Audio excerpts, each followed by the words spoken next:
My name is Claire McCarthy. I'm Andrew. So my name is Jonathan McIntyre. My name is Elisa Kreisinger. Hi, I'm Jean Rosenberg. I'm a pediatrician and medical communications editor for Children's Hospital Boston. I'm the editor-in-chief of Millennial Youth Magazine. Website called Rebellious Pixels. I do mashup and remix videos that have a critical edge to them. I'm a video remix artist, and I also lead video remix workshops for girls and young women to level the playing field of user-generated content on YouTube. And I'm a professor at Brooke College at City University of New York. And I also am an faculty associate here at the Berkman Center.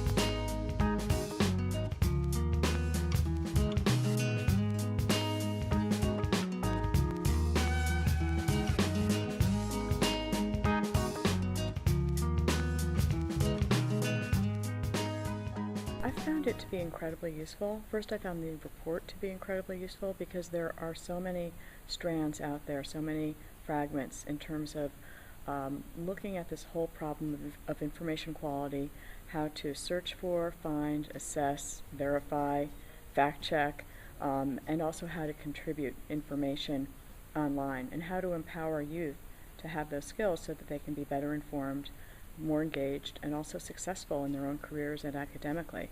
So these are critical skills that really are cut across, I would say, all disciplines, high schools and colleges and community colleges as well.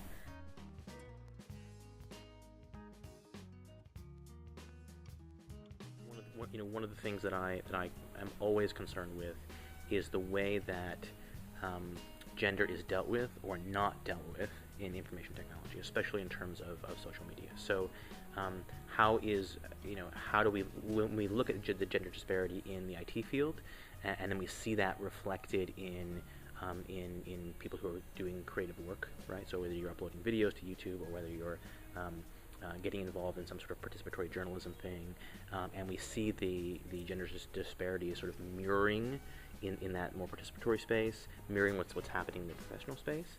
That's obviously very worrying, and so when we have conversations like this, I'm always interested in what are the ways to sort of to try to deal with that structurally.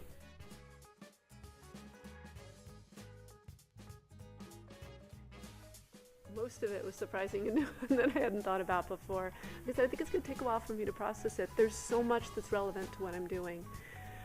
And that I think what I took away the most was that there are people who aren't in medicine, who are in all sorts of different fields, who are doing things that could have a real impact on medicine. I think the most interesting thing that I took away, I was interested by the want for law relating to information quality, just because I feel like when it comes to law and the internet, they don't really go well together. They always kind of stem to conflict. Yeah, I've been coming to Berkman Center Youth and Information Quality workshops. This is the third one I've been to, and at each one I've learned something interesting and new. Today, I think, for me, most exciting was that people had so many different backgrounds. There were educators, content creators, policymakers, and even business people, all interested in these ideas of youth and media. There's a huge challenge in terms of how do you teach these skills, and how do you empower not just youth, but really the whole public to be better informed consumers of information and also more credible contributors. And so to bring these people together to discuss the report, to discuss what we already know, to think about what we don't know, and also to learn from each other what interventions people are already experimenting with, and what kinds of technologies are used in which ways is incredibly useful. I think the workshop was really a great experience to meet people from different discourses and different communities and bring them all in one room to talk about sort of the problems that we all share and we all have with regards to information quality online, and maybe not find or walk out of the room with specific solutions, but all be thinking critically about what the next steps are and how, more importantly, we can all use each other and the resources that we have in our individual communities to find solutions that will work for not just the problems I have, but the problems that other people have within their communities.